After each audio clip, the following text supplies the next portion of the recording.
Hola, soy José Antonio Gelado y me dedico a esto del podcast desde el año 2004. Soy consultor, soy periodista, consultor de podcasting, es decir, asesoro a empresas y a creadores, a podcasters, a poner en marcha sus proyectos. Y como decía, llevo desde el año 2004 dedicándome a esto. Fui el primer podcast en publicar en español y uno de los primeros 50 del mundo en aquel momento. Y desde entonces pues llevo asesorando y hablando y produciendo podcast y ayudando a otros a hacer podcast y, por supuesto, analizando todo este fenómeno y tratando de divulgarlo y de darlo a conocer. Dices que en 2004 surge, nace en España concretamente este fenómeno con tu podcast, pero ya llevaba recorrido, imagino, un poco de recorrido en otros países o en otras partes del mundo. ¿Consideras No, que no? no, en este caso yo creo que es muy interesante también destacar que siempre suele ser eso, siempre Mm. suele ser que llegan las tendencias, tardan tiempo en llegar, pero en el caso concreto del podcast, y no porque empezara yo el primero en español, sino que coincidió en un momento muy bueno en el que los primeros intentos de podcast, por eso decía que es uno de los primeros 50 del mundo el mío, empezaron en torno al verano de 2004. Había en ese momento, por lo que yo veía en aquel momento, unos 20, 30 podcasts en todo el mundo, en julio, agosto, septiembre. Y a España, el primero que se hizo en español, que fue el mío, en octubre. Yo empecé las pruebas en septiembre, pero en México, en Estados Unidos, los primeros que se hacían también en español, no solamente desde España, empezaron también en esas fechas. Es decir, que en este caso sí que nos incorporamos muy pronto a una tendencia que venía y que se estaba desarrollando, más que en el caso del podcast, más que por países, era por idiomas. Es decir, sobre todo primero en inglés, porque los desarrolladores y los que estaban metidos en el equipo, Dave Winner y Adam Curry, hablaban en inglés y tenían audiencia anglosajona, pero que enseguida nos incorporamos y enseguida se empezó también a escuchar y a hacer podcast en español. O sea que en este caso, afortunadamente, sí que nos incorporamos pronto a la tendencia. En tu caso, has comentado en ocasiones que tu forma de llegar al podcast es porque en la radio no encontrabas, tenías historias que contar que en la radio no cabían y encontraste una manera de hacerlas a través del podcast y en internet. ¿Crees que el podcast nace como un complemento de la radio o una manera de competir directamente con los medios de comunicación? La radio, la prensa, en esa manera de contar historias que no cabían. En un primer momento sí, o sea, no solamente por mi caso personal, que es exactamente lo que has dicho, es decir, que yo vengo de radio, he hecho muchos años radio y era donde estaba en ese momento trabajando, hasta que pues se cerró, digamos, la emisora y el proyecto en el que estaba, el programa, y me encontré, y aparte también personalmente, pues cambié de ciudad, me fui de Madrid a vivir a un pueblo, entonces claro, eso afecta porque la radio es de esas cosas que hasta entonces no se podía hacer en remoto. Es decir, radio o entrabas por teléfono y no sonaba muy bien o tenías que ir a un estudio físicamente a hacer radio, ¿no? Entonces lo que busqué era una forma de poder hacer radio desde casa, que tampoco sabía muy bien cómo hacerlo, ¿no? Porque ya había pruebas de streaming, había otro tipo de pruebas y de proyectos más que bueno, y de emisoras de radio también que emitían a través de internet, pero no terminaba aquello de sonar bien porque siempre la transmisión, estamos hablando de hace 20 años, que la calidad y la velocidad de internet pues era distinta y los dispositivos de acceso eran distintos, las redes eran distintas, era todo más lento, ¿no? Y de peor calidad, sobre todo para el audio y el vídeo. Entonces, en un primer momento sí, en mi caso concreto y por el ambiente que decía que había de los desarrolladores, de los padres del podcast, por así decirlo, era una forma alternativa, pero muy relacionada con los blogs en cuanto a contenido propio y en cuanto a forma propia. Es decir, los blogs no son una alternativa a los periódicos, pero sí que posteriormente se dieron cuenta de que se podía hacer periodismo y se podía competir con los medios de comunicación y con los medios online a través de un blog. Y luego muchos blogs han terminado siendo medios. Por ejemplo, los de Weblogs SL en España, Sataka u otros, que empezaron como un blog y que ahora son un medio de comunicación y dentro de un gran grupo, ¿no? Que tiene periódicos, revistas y también tiene blogs. En los podcasts un poco también pasó eso, como había mucha relación con los blogs y con la radio, y uno de los creadores era DJ, que era Dan Carey, que venía de la música y de la MTV, se produjo una mezcla entre las tres cosas, digamos, entre los tres factores, que dio un nuevo género, por así decirlo, que posteriormente ha ido evolucionando y, como decías también, hacia un medio propio, que sería el podcast. O sea que en el origen sí, pero luego ha ido adquiriendo, yo diría, cosas y herencias de la radio libre, de la radio comunitaria, es decir, de lo que no se podía hacer en radio, porque la radio eran empresas, necesitaban unas licencias, estructura, es decir, una serie de limitaciones que impedían que cualquiera pudiera hacer radio, que sin embargo en el podcast, como vuelvo a compararlo otra vez con los blogs, realmente era una persona, un micrófono y lanzar directamente a la audiencia sin necesidad de un intermediario que era la emisora. Por lo tanto, sí que empezaron como, digamos, complemento, alternativa a los medios de comunicación tradicionales, sobre todo a la radio, pero que ha ido adquiriendo entidad propia. ¿Qué otros aspectos innovadores, además de que no tenía intermediario, no tenía tampoco ese límite de estar ligado a una empresa, presentaba el podcast? Además de una persona solamente con un micrófono y ya a partir de ahí podía crear. La duración. En radio y en televisión siempre se ha dicho el tiempo. La radio, claro, hay muchos contenidos, hay muchas cosas que contar y hay muchas personas, por lo tanto todo está muy limitado. El tiempo es oro en radio, siempre se ha dicho, y además cada minuto cuenta y por eso no hay silencios y demás. Todo eso con el podcast de repente cambió y de repente yo personalmente hacía un programa antes de media hora y cuando lo pensé en podcast pensé en una hora, que podían haber sido 56 minutos o 127, pero ¿por qué pensé una hora? Porque pensé en que se podría emitir en una emisora de radio. Pero esas limitaciones luego me fui dando cuenta, y todos los que vinieron después, que no tenían por qué, que un podcast podía durar 5 minutos, 10, 15, 20, o como había un podcast que me gusta poner de ejemplo, 2 horas y media. Y era un podcast que duraba 2 horas y media de personas hablando. Y no había ningún problema. ¿Por qué? Porque si el tema te interesa, te gusta y estás a gusto y tienes cosas que contar interesantes, puede durar todo lo que quieras. Luego ya viene los formatos que mejor funcionan, los tiempos idóneos y demás, que como todo se ha ido especializando, se ha ido haciendo industria y también ya vemos un poco las estadísticas.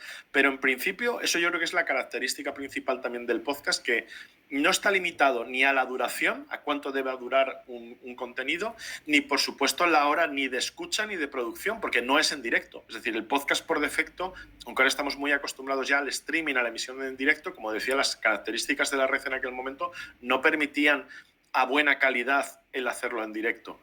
Entonces, lo que se pensó y estaba diseñado era para que te lo pudieras llevar, para que te pudieras sacar del ordenador el sonido y llevártelo donde quisieras. Con el teléfono móvil luego y con los smartphones, todo eso, esa conexión permanente a Internet ha ido quitando esa limitación. Pero sigue manteniéndose la esencia, es decir, que tú puedes generarlo, crearlo y producirlo cuando te da la gana, publicarlo cuando quieras y luego ya los oyentes lo escuchan cuando quieren, el día que sale o no, o lo escuchan cuando les encaja o escuchan varios podcasts cuando hacen un viaje o cuando tienen un rato, ¿no? Has mencionado un ejemplo muy interesante de podcast por aquel entonces. ¿Recuerdas? Porque, bueno, has llegado a afirmar que en el ecosistema de podcast que surge en esos años de sus inicios, en concreto en nuestro país, cabían en un wiki todos. Se podía, imagino que se podía localizar todo lo que se hacía en un wiki. ¿Recuerdas cómo se rompían o cómo rompían barreras los que empezaron a hacer podcast? En un wiki y en un primer momento en un taxi, como se ha dicho en algún sitio, que cabíamos en un taxi los que estábamos haciendo podcast, ¿no? Por hacer un poco la broma que se hacía. Pero efectivamente, en un wiki fue donde se empezó a decir, bueno, hacemos podcast, yo empecé, otros me decían que hacían podcast, mi podcast fue un poco, yo lo quería hacer de tecnología, de móviles, de internet, pero hubo un momento que tuve que ir un poco rotando, o bueno, quise también irlo cambiando, pivotando a hacer un metapodcast, es decir, a hablar de podcast, porque claro, había primero que decir qué era y luego ya hacerlo. Entonces se convirtió un poco en, oye, que yo también hago un podcast y vamos haciendo una lista. Y esa lista, al irnos agrupando más creadores, porque ya había más podcasts, empezamos a hacer un wiki donde íbamos poniendo todos los podcasts de los que teníamos constancia en español, ¿no? Entonces, el reto, que era la pregunta, me imagino que me hacías, ¿cómo romper, cómo salir de ahí? Pues era darte a conocer. Y claro, ten en cuenta un pequeño detalle, que lo único que teníamos eran los blogs, no había redes sociales. Que sé que ahora dicho así suena raro, pero efectivamente en aquel año, en 2004, todavía no había redes sociales. Empezaban a irse, digamos, organizando y ya estaban los blogs, que eran los que habían creado todo ese ecosistema, esas conexiones a través de los blog roll, es decir, un blog, pues ponía, oye, yo también leo este y este. Esas listas luego se adaptaron con los pod roll, que era la misma idea. En un podcast, poner a los podcasts que eran de tu competencia, los que escuchabas, los que eran amigos o los que te apetecía poner, ¿no? Entonces, el objetivo siempre era cómo darte a conocer y cómo dar a conocer otros podcasts que te gustaba. Y los elementos que utilizábamos eran las listas, los wikis, como decías, y al agruparnos, asociarnos en un punto. En ese caso, el que dio un poco origen a todo esto fue podcast-es.org, un poco adoptando la nomenclatura de los dominios para que se supiera que era en español. Insisto, no porque fuera hecho en España, sino porque era en español, porque en el podcast la clave son los idiomas más que la localización geográfica, ¿no?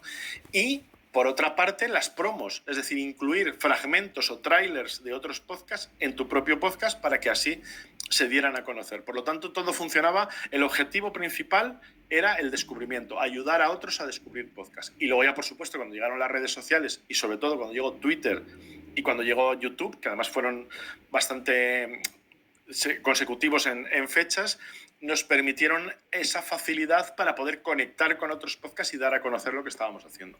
Y a nivel temáticas, ¿cómo se diferenciaban entre sí los que comenzaban a hacerse? Es que al principio nos valía todo, porque claro, como no había casi podcast, claro, mucha gente me decía, mira, yo los temas de los que hablas no me interesan mucho de tecnología, no me interesan mucho de móviles y de tal, pero te escucho porque es que estoy viviendo en Estados Unidos o estoy viviendo, recuerdo gente en Suiza, en Australia, porque es que así me hablas de temas pues que un poco me conectan con España o con la actualidad o con cosas que un poco estás contando, ¿no? Es decir, que veías que la temática en un primer momento no era tan importante, sino que era un poco el hecho de escuchar gente contándote cosas que no eran, bueno, en mi caso sí, pero que no eran locutores de radio, que no era radio, que era gente hablando de forma más informal y más coloquial de temas más del día a día. Y eso luego es lo que luego fue dando pie a que los géneros fueran un poco encontrando su camino.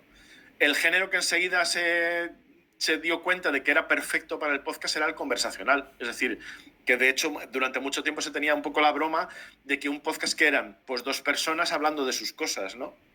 Y tú lo escuchabas y te metías un poco pues, en su mundo, ¿no?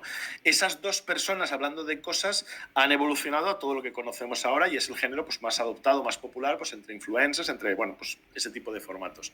Pero luego, por otra parte, también descubrimos y íbamos viendo que había podcast temáticos que empezaban a encontrar también en los narrativos y en ficción, y también en las primeras ficciones incluso, a dar rienda suelta a creatividad, a contar cosas, a leer cosas que escribías, porque como insisto, mucha gente venía de los blogs, tenían ya esa costumbre de escribir, de narrar, de recitar. Y por otra parte luego los que empezaron a escribir cosas específicamente para ser hechas en un podcast, como una forma de recuperar lo que luego daría todo el género de la ficción sonora, recuperar el radioteatro, las radionovelas de toda la vida, adaptadas a un nuevo género e, insisto, pensadas para que fueran escuchadas en cualquier momento y de forma periódica, es decir, serial, que eso sería luego lo que daría también pues, paso a los grandes podcasts que todos conocemos ahora, ¿no? Esos yo creo un poco serían los géneros y los formatos iniciales.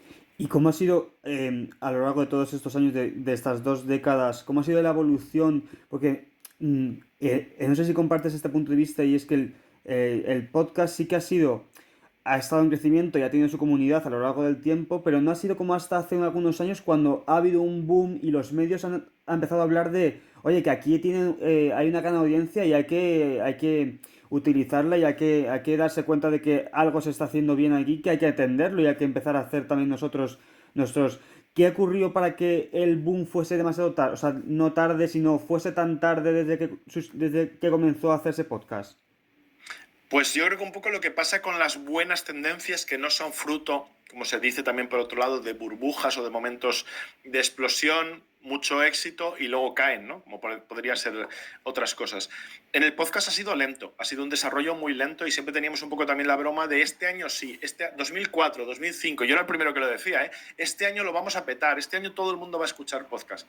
2006, 2007, 2008, tardó mucho tiempo, sobre todo primero, porque los que primero tendrían que haber adoptado el podcast tardaron muchísimo tiempo en hacerlo, que fueron las emisoras de radio. De hecho, lo ignoraron completamente. Lo veían un poco como una competencia no desleal, sino de baja calidad, es decir, amateurs, gente que hacía radio de mala calidad, ¿no? Por así decirlo. Y todavía hoy escuchamos algunos de esos discursos, ¿no? Por lo tanto, no le dieron mucha importancia. Los medios de comunicación no hablados, no de audio, es decir, los medios de comunicación escritos, sí que se dieron cuenta de que empezaba a haber ahí un formato. Y los oyentes, sobre todo los oyentes de ciertos programas de radio, como por ejemplo en Onda Cero y en otros programas que tenían un componente que era perfecto para hacerse luego podcast, empezaron a distribuir esos contenidos, como no lo hacían las emisoras de radio, los guardaban, los grababan y los volvían otra vez a publicar para que otros oyentes escucharan pues La Rosa de los Vientos, por ejemplo, que es uno de los casos que se pone mucho de ejemplo, porque se emitía de madrugada, básicamente. Entonces los que trabajaban a esa hora lo guardaban y lo compartían sin permiso, sin pensar en temas legales, simplemente por el hecho de compartir algo que te parece muy interesante y que no puedes escuchar, pero que tú tienes la posibilidad de compartirlo, ¿no? Entonces, todo ese caldo de cultivo iba creciendo, pero muy lento. Hasta, siempre se suele poner más o menos en torno al 2013-2014. El punto de inflexión para mí sería Serial, bueno, para mí, para muchos que han estudiado este tema. ¿Por qué? Porque tuvo mucho éxito, porque estaba en una radio pública y sobre todo porque es que llegaba a congregar, y sigue haciéndolo, más de 1 millón de oyentes cada semana. Entonces, claro, eso hizo que muchos medios de comunicación, sobre todo de muchas empresas de comunicación, se dieran cuenta de que ese fenómeno amateur, que parecía que no iba a ningún sitio, realmente sí que estaba congregando audiencias que no estaban escuchando la radio, y sobre todo había un sector muy concreto, la gente más joven, que era lo que veían, que las audiencias iban envejeciendo, y sigue pasando en radio, pero que no había una renovación, no iban entrando gente joven a incorporarse a escuchar sobre todo radio. Y sin embargo Serial tenía 1 millón de oyentes cada semana. Por tanto, eso hizo que no solamente en Estados Unidos, sino en todo el mundo, los medios de comunicación, incluidos también en España, las emisoras y los grupos de comunicación que tienen emisoras de radio, se dieran cuenta de que había que adoptar podcast primero como forma de redistribuir el contenido que ya estaban haciendo en emisión lineal, los programas de radio, guardarlos y distribuirlos como programas en formato podcast. Bueno, como MP3 básicamente, porque era el mismo programa de radio troceado, los programas largos cortados en trozos de 1 hora y los que duraban 1 hora guardar como MP3. Pero luego ya empezaron también a ver que podrían experimentar, que podrían lanzar pilotos o contenidos, como pasaba con el ejemplo que decía de La Rosa de los Vientos, que se emitían de noche, que podrían tener un desarrollo posterior durante el día como podcast, es decir, con unos contenidos que pasaban un poco inadvertidos dentro de la parrilla, ¿no? Y eso también hizo que poco a poco, y sobre todo ya con España, la aparición de Podium Podcast dentro del grupo Prisa, que ya creó una división específica y con programas específicos. En un primer momento seguramente de forma experimental, como luego también han ido diciendo, pero que también luego vieron que había una nueva línea de negocio para contenidos, para publicidad y para productos como El Gran Apagón, que es un poco también el que se pone de ejemplo en el año 2016. Como ves, ahí hay 2014, 2016, ese periodo de ya descubrimiento, y a partir de ahí fue creciendo, más o menos a un ritmo sostenido, pero no muy fuerte, hasta el año 2020. ¿Y qué pasó en el año 2020? Pues que, como todos sabemos, vino la gran pandemia mundial que nos hizo cambiar hábitos, encerrarnos en casa y hacer otras cosas distintas a lo que hacíamos. Y mucha gente descubrió el podcast para escucharlo y muchos otros también para crearlo. Y muchos medios de comunicación se dieron cuenta también de que, claro, cuando la gente no podía ir a los estudios de radio, cuando no podían hacer la programación normal, había que adaptarse y empezaron a apostar en serio por el podcast. Y eso ya fue el boom definitivo que hasta hoy nos ha permitido ya pues ese crecimiento. Al principio ha sido desorbitado durante el 20, 21, 22, luego ha bajado un poquito, pero no ha bajado que ha dejado de crecer, sino que crece a menor ritmo. Es decir, que no es la curva tan pronunciada, sino que es un poquito más suave, pero que sigue creciendo, y en concreto en España es de los países que más está creciendo en Europa. Y en ese boom, ¿cómo entran las plataformas a competir entre ellas? O sea, ¿cómo se disputa entre las plataformas la competencia y cómo los podcasters se adaptan a elegir en qué plataforma conviene tener tu podcast y en cuál no? Efectivamente, el año 2020 también fue el detonante para que las plataformas, porque antes tampoco había muchas plataformas, es decir, había aplicaciones para escuchar podcasts, pero no plataformas. Las plataformas también tuvieron su auge y su momento grande de expansión cuando, como decía, cuando estábamos todos encerrados y no teníamos acceso a ir al teatro, ir al cine, hacer otro tipo de actividades, y era todo online. Fue cuando empezaron a apostar en serio y a invertir. Y ahí se dieron cuenta también de que estaban un poco dejando de lado y empezaron a incorporar. Spotify empezó a meter podcast por esa época, Apple Podcast, que fue de los pioneros en tener un directorio integrado con todas sus aplicaciones de hardware y de software. En el 2021, si no me equivoco, empezaron a darse cuenta de que podían cobrar por el acceso a los podcasts. Y también Spotify, Podimo también llegó a España, y otras plataformas, Amazon Music. Fue el boom en ese momento. Por lo tanto, se dieron cuenta de que había público, de que ya estaba maduro y preparado para pagar por los contenidos, porque veníamos ya un poco ya acostumbrados. Primero Spotify, pago por música, luego Netflix, y luego también llegaron los podcasts. A lo mejor las expectativas se inflaron un poco en cuanto a las suscripciones, pero fue el empujón definitivo para que se desarrollara lo que sería el mercado de las plataformas. ¿Qué es lo que ha pasado también? Pues que se ha atomizado. Las plataformas, lógicamente, cuando hacen una inversión, lo que quieren es que te quedes en la plataforma escuchando solamente sus contenidos y a ser posible que pagues por ellos, cada una los suyos. Entonces eso ha obligado a que el podcaster tenga un poco que elegir no solamente el publicar en todas las plataformas, si tienes un contenido en abierto que no cobras por él, sino también un poco adaptarte a cada peculiaridades de cada una de ellas para que seas destacado, porque si no las plataformas destacan pues, sus propios contenidos en los que más invierten, no destacan los podcasts que se pueden escuchar en cualquier sitio. Y esto nos ha obligado también a que haya ya pues, ciertos problemas, por así decirlo, porque básicamente son eso, donde hay podcasts que solo están en ciertas plataformas, pero no porque sean exclusivos, sino porque sus creadores no se han molestado un poco en esa multidistribución y los creen que con subirlo a Spotify y darte la URL de Spotify, pues ya tienen ahí un podcast, ¿no? Y para eso precisamente es lo que diferencia el podcast de todas las demás opciones, que el podcast no depende de las plataformas, no necesita intermediarios, porque puede ser directamente desde el creador al oyente sin pasar por ninguna plataforma. Para eso es la multidistribución. Pero lógicamente, pues bueno, cuando hay intereses económicos, pues claro, tratan de rentabilizarlo, como es lógico.